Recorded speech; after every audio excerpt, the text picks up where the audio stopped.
Peace, peoples of the planet Earth. What's going on, people? It's been meaty. I'll shoot a quick video on the way to pick up the little guy. So kind of what I want to get into is kind of what we're going to be dealing with, for this month. Kind of in line with the ritual that we're going to be doing at the end of the month, the ritual working. So it'll be, the subject matter will be in that area, because that's usually what I try to do, for the month, things of that nature. So kind of what the focus, as you saw in the video, I think that I posted Tuesday. But before I do that, just as a reminder, I'll remind people, Tuesday we didn't have no show last night, due to the fact commitment to a previous event when I went to myself, Brother Mike, Sister Sonia. We had a little thing we did last night. We got something next Thursday, so we'll be back on the air as far as the show, April 18th, and that'll be the return of Dr. Edward Bruce Bynum. He'll be on that night. Then the 25th, Bal Cadman will return to the show. Probably the following Tuesday, not this upcoming Tuesday, the next Tuesday, I will get Priestess Asid Ra Amen back on the show. As you know, every time she comes on, it's pure fire. Again, got to give her, shout out and respect, because when she comes and drops it, she's dropping that shit hard. And in my opinion, she drops it harder than some dudes, because she knows what the fuck she's talking about. It's genuine, it's real. She breaks that shit down. So definitely looking forward to getting her back. Alright, so the past Tuesday, I went over Lucifer and the path of Azazel, and we were talking, simply about what Azazel represents to the black adept or the individual on this path of self-mastery. As I was talking about Tuesday, it kind of awakens the adept, and it represents to the adept kind of the journey that they're going to take on this path. When it talks in reference to going into the darkness, you must go into that darkness to get an understanding of, the shadow self, the real self, in conjunction with the light. So it represents those light and dark forces within the adept, but the path of Azazel, and that's why the working that we're going to do this month will deal with that. It will deal with showing you how to integrate both of those light, and again, we're using adjectives to describe on a basic level what they represent, the light and dark forces. And I've always said from day one, this is not always just about, because this path, just like fluffy paths, right hand paths, is that what you want to call them? Conscious paths can overdo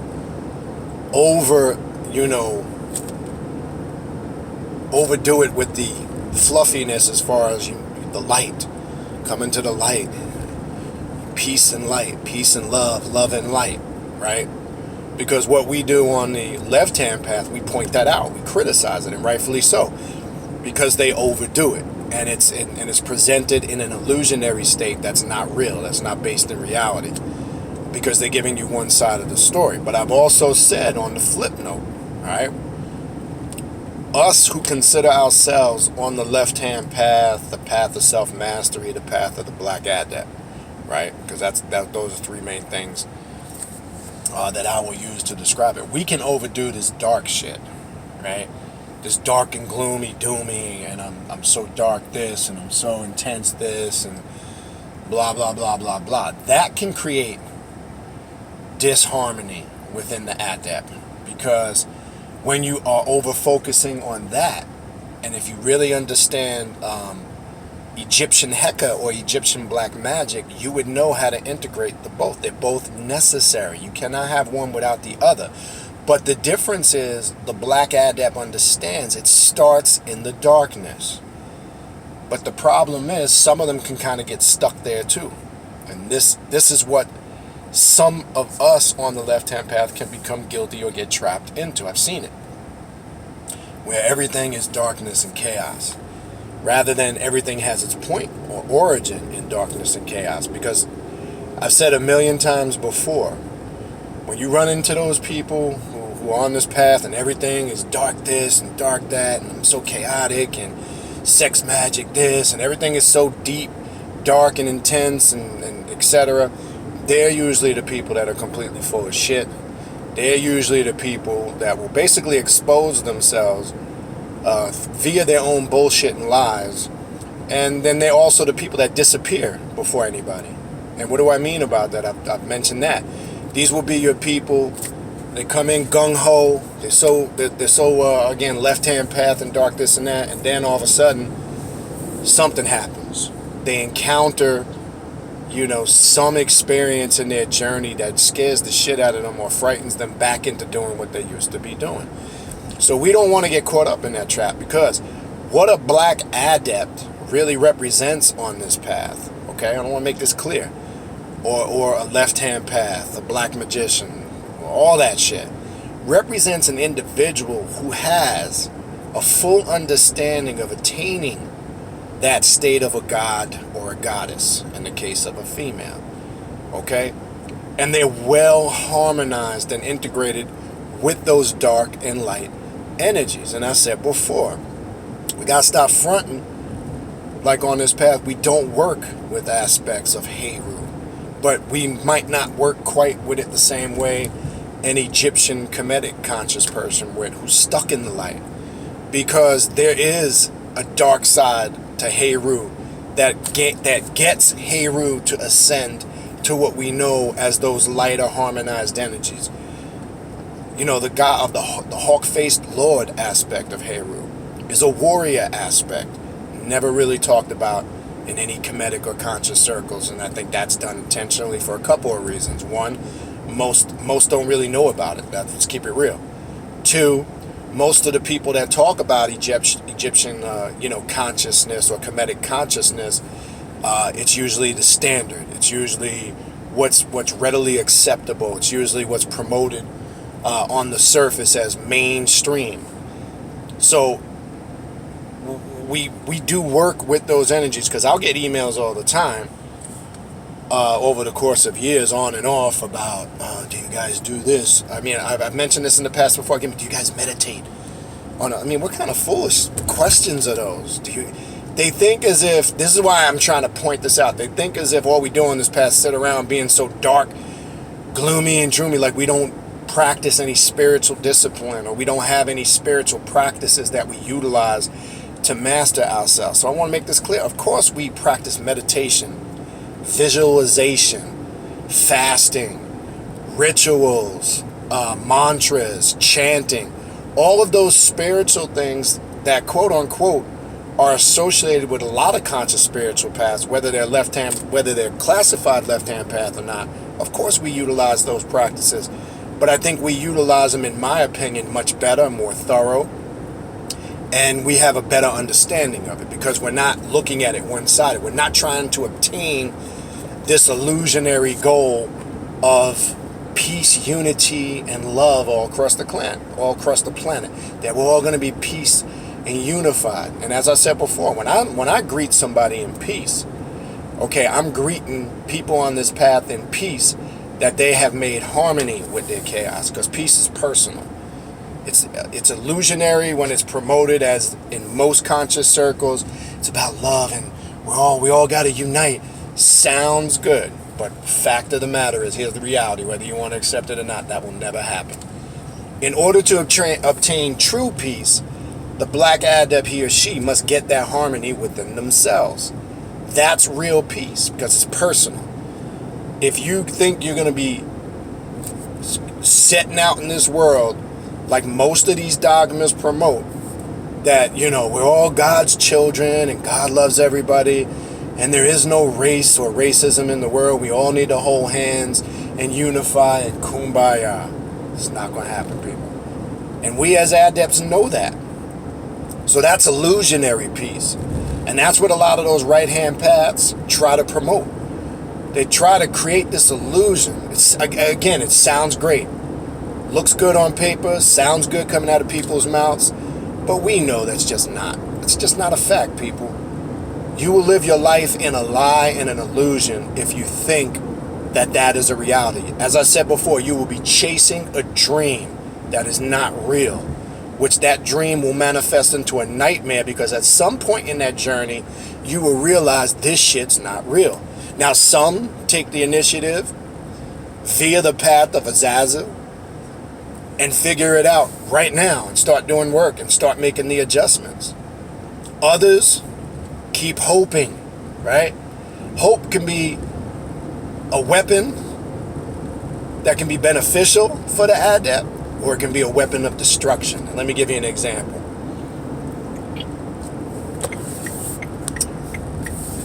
Hope is good when you use it as motivation for an unlimited amount of possibilities.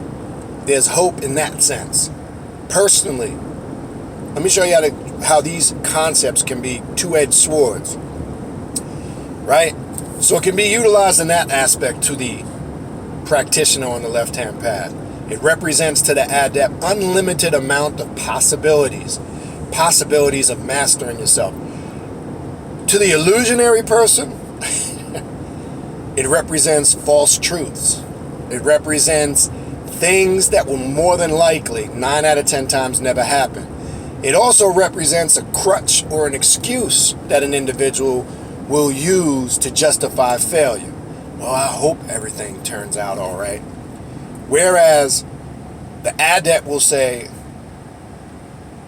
I don't hope everything turns out right. I know everything will turn out right, and I'm going to utilize or put things into practice to fix whatever the situation that might arise or may be. That's the difference. That could be a two-edged sword.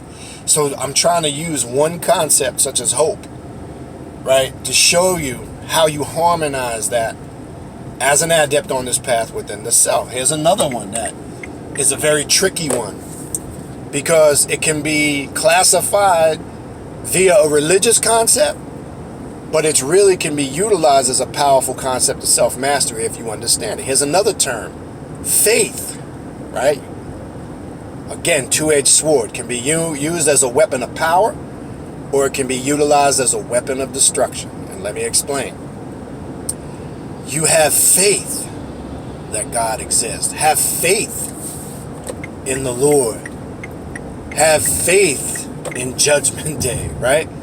Just throw a couple of religious ones at you.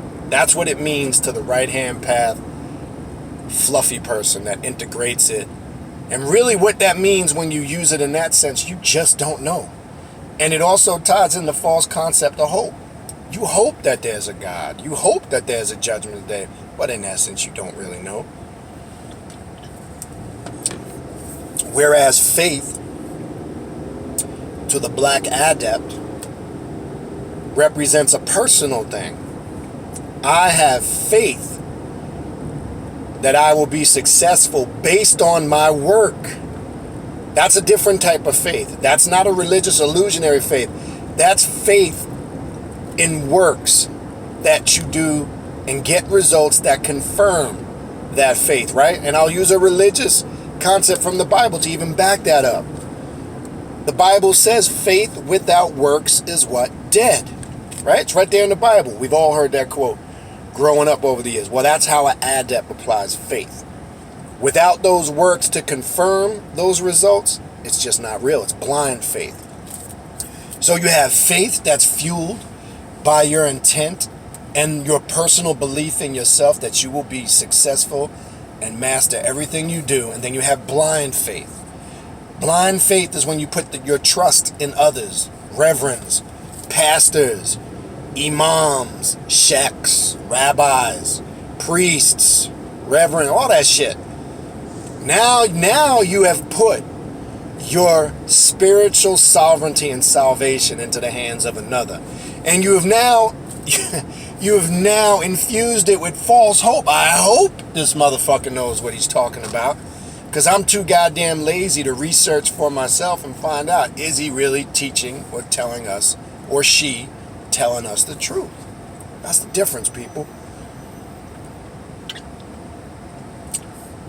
The path of Azazel gives you the thorough understanding of how to integrate these energies and harmonize them within yourself. And I want to point this out because sometimes we kind of get caught up in our own hoopla on this path, where we steer away from some of those terms and definitions and what they mean, because they think it makes us look weak, or they think it ties you into fluffy right-hand path philosophies. It can if utilized wrong.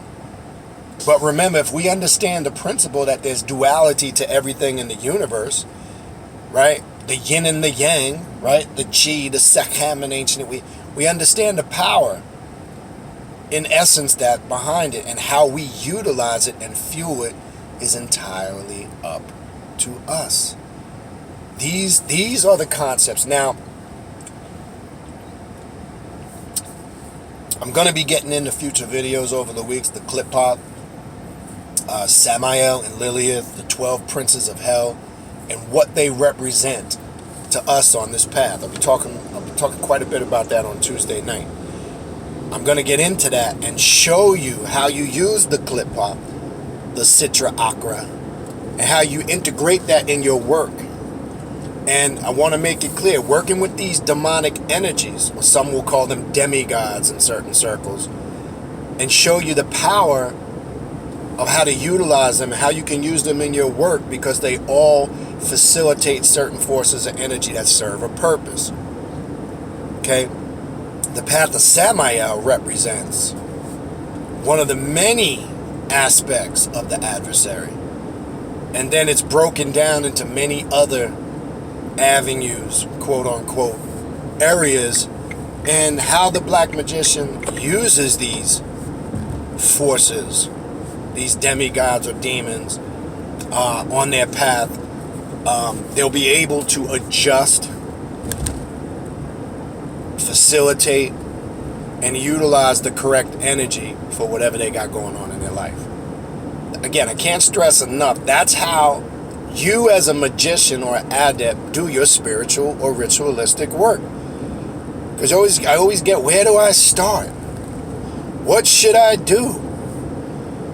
Well, if you've really done a thorough examination of your life and your current life situation and where you're at, if you've really done it, I'm talking about, not just said you've done it, because a lot of people claim they deal with your bullshit. Deal with your shadow self. It sounds good, but most of the people ain't really dealing with it. They're saying it because that kind of can become a catch phrase on this path. It sounds great. But if you've really done that examination, it should be crystal clear to you what areas in your life you need to work on, because that's what this path is about when we say the path of self-mastery. And I got to refer to the 5 principles of mastery that I referred to. Spiritually, master yourself spiritually, mentally, emotionally, physically, and financially. That's the plan, people. If you look and break it down, and that's 100%, right? Divide it, that's 20%. 20 times 5. I'm just using a little concept to show you how you need to break these areas of your life down to see what you might need to focus on, and how to break that up as far as facilitating your time. So if you've done that, if you've really done that thorough examination of self, really gone into the shadow self, really figured out what it is that are your strengths and your weaknesses, it's easy to proceed forward, people. It's easy to know what roads you need to clear. Now, I've always said road clearing work, which we focused on heavy last month, is a powerful tool to fix that. The ritual that we did last weekend, the ritual of Kali Durga, a very aggressive, I mean, this is the best way I can describe it, from that ritual. aggressive, but very tranquil at the same time. I know that might sound a little off-base. Like, what the fuck does that mean? How can something be very aggressive and warrior-like in nature, but also tranquil at the same time? Aggressive in the sense that it just goes to the surface and clears all that bullshit out. Tranquil because when you tap into it and you make amends with it within yourself, that's where the true tranquility kicks in. That personal tranquility or peace that I was talking about earlier. That's what I'm talking about. And it's personal and it's for self, and it has nothing to do with anybody else but you, based on how you tapped in on your experience. It's a beautiful thing when you understand it. So I've always said from day one, that's a great place to start when identifying specifically what areas of your life need work. I've said many times, Kali, Sekhmet, Papa Legba, La Santissima Muerte, the Holy Death. Great avenues to work with. So now what I want to do is transition that and go even deeper now. Let's work with those demons of darkness. Right? Because the reason why they're called demons or darkness, because it's the antithesis to all that surface shit. Because those demonic forces are that intense, powerful energy that's going to bring that transition and change. When you understand what they represent and you remove all the spooky Hollywood, movie, internet, conspiracy, religious connotations and theories on it. Alright? And I'm saying that more so for maybe people that stumble across this video that are not on this path and they don't understand it. And they're so religious that they think it's deals with Hollywood Satanism and devil worship, which that's a whole nother mind fuckery in itself. So now it's time to transition. Sorry, people, I had to get my recovery shaken after leaving the gym. So now it's time to transition and tap into that intense energy, right? Because as we've done the road clearing work, and as I said before, if you know me, there's a method to my madness, right? Especially those that are around me regularly or are local here, and we get together frequently. And there are some of you that watch my videos that are out of states, and we might have a certain level of personal relationship. Those that have been taking online classes for over a year. You people probably know me a little better and more in what I do, and you understand my methods. And my methods always are based on the intent for the individual to really grow, transition, and change for themselves. Not because I'm doing it for them. I'm just showing them a system that they can utilize and adjust as they see fit to do that work that needs to be done. And of course you have to personalize it, because as I've said many times before, and I'll say many times again in the future, everybody's journey is unique in the sense that it's personal. And each individual is going through a multitude of different things in their life. So you can't compare your journey and your experiences to somebody else's. You'd be doing yourself a disservice. Because we all have gone through many beneficial and things we would classify good in our lives, many joyous moments, happy moments, growing moments. But I think where a lot of the separation now comes in, we've all experienced many different levels of trauma and disappointment and hurt and all of the levels of emotions that tie into that come with it. That's what makes the paths different and unique, because that trauma affects each individual entirely different. It's not going to affect you the same way, people. So there's no way possible you can compare what you're going through to the next person. That's where you do yourself a disservice. And that's what separates this path from every other path, because now as you as the individual have to start making conscious choices of how you're going to address those things in your path to really fix them, to correct them, and to move forward and grow. Now, that's not going to change masking them and emerging yourself in some Kemetic school of thought or Buddhism, or becoming an extreme Muslim, or going into some, radical black Hebrew Israelite group and using that hate, right? And fueling that personal hate and disappointment and using it as a crutch to lean on. Because, again, I got to call for what it is. People that are in those fanatical organizations like the Black Hebrew Israelites and the Nuwapians, they got so much hate in them, and it's self-hate. It ain't really got nothing to do with the white man this and that, the devil this and that, and Babylon. And what it really is disappointment in themselves, their failures. They haven't obtained their goals, and they try to find an outlet to vent and put this on somebody else, never once taking the responsibility and the blame. Now, they may not agree with that because they're submerged in those doctrines, and they won't say that. They'll think that's completely way out of line. Of course, you're not going to see it when you're submerged in it and you're a victim of it. So that doesn't make it go away. It just masks it and covers it, suppresses it, and then it becomes, that resistance becomes even stronger.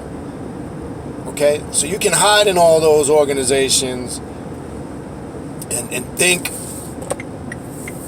that spewing your, finding excuses of why you're in a bad situation and how it's and how it's Babylon and the government and the devil and this and that. But guess what? Until you get off your ass and do something that's real and reality based, that's all it'll be, is a bunch of hooting, hollering, and yelling, and nothing will ever get done. Trust me when I tell you that, people. This path is the complete opposite. The path of Azazel is about understanding the journey, understanding what you as the adept on this path must go through and experience. As that excerpt I read on Tuesday, there was a part in there that said Azazel knew he had to go and experience and embrace that utter darkness to really understand what the light is and how to harmonize both of those forces or energy. That's some powerful shit, because you've always heard the term over the years, even in the order of the assassins and a lot of those, assassin type of orders, those Sufi assassin orders, those occult, metaphysical, mystical orders that we all have heard about over the years, the Templars, etc. That's one of the themes. One must go into the darkness to do the work of the light. We've heard this phrase in occult circles for many years. Well, that statement in a nutshell represents what the path of Azazel really is. So we're going to kind of facilitate that, and we are kind of go a little deeper in that. We're kind of going to explore the different avenues of it. We're going to branch it out. We're going to deal with Samael. We're going to deal with Nakas, Lucifer, the princes of hell. What do these things represent when dealing with demonology? What I mean, what do they represent? Not the surface shit, because there can be a lot of surface nonsense on that too. But we're looking at this from an internal perspective and what it represents to us. And how do we utilize these demonic energies on this path? That's the key. Okay? Because if you really understand, and that's why I say we're getting ready to transition into something a bit more deeper, a bit more intense. When I say a bit more deeper and intense, now that we've gone through some of the road clearing information, and I'm sure we'll revisit it down the road, because you do things in cycles. When I say cycles, when you're in tune, with these spirits, these energies, your personal daemon, your higher self, that's usually the guide or what dictates you in what areas to go. So there will always be cycles where you deal with certain aspects of this. So now, after really understanding the road clearing work, the road clearing energy, doing that self-examination of self, it's time, as they say, to unlock those personal daemons or demons within yourself. So this is kind of where we're going now. And this is kind of the things we're going to discuss over the next upcoming weeks, could be a month or two, it could be, who knows. Because that's the purpose. This is what you call making order out of your chaos. right? You can talk about chaos this and chaos that, and, you know, I'm so chaotic and dark, but you can, in your own chaos, you can get overly chaotic. Because you can get caught up in talking about that bullshit sometimes, all the time. It becomes overbearing and too fucking much. But listen for the individual that follows it up with how to make some order out of that shit. Not their order that they're trying to project onto you, but to give you some information where how you can utilize your own methodology or push you in that right direction. That's the purpose. That's what we're trying to do now. So now you're going to see how you can make order out of your personal chaos. All right, not just talk about it, not just again throw catchphrases and it sounds heavy and it sounds deep. No, that's not what we do. That's a waste of time. It's a waste of energy and would be unproductive. All right. So having said that, I'm gonna stop this video here because I'm about to get my little guy. We're about to go get some lunch. It's that little Friday ritual. Notice I said Friday ritual. It's what we do. So I just wanted to run that down. That's what's upcoming. For those that are coming to the ritual, pay attention over the next couple of weeks, which will be on the 26th of this month. Alright, but we'll talk a little further and more about that in upcoming videos. If you need to contact me, khnum19@gmail.com for spiritual consultation, spiritual reading. If you need information on classes and upcoming events, rituals, the workshop we got coming up in October, hit me up, alright? Peace, people.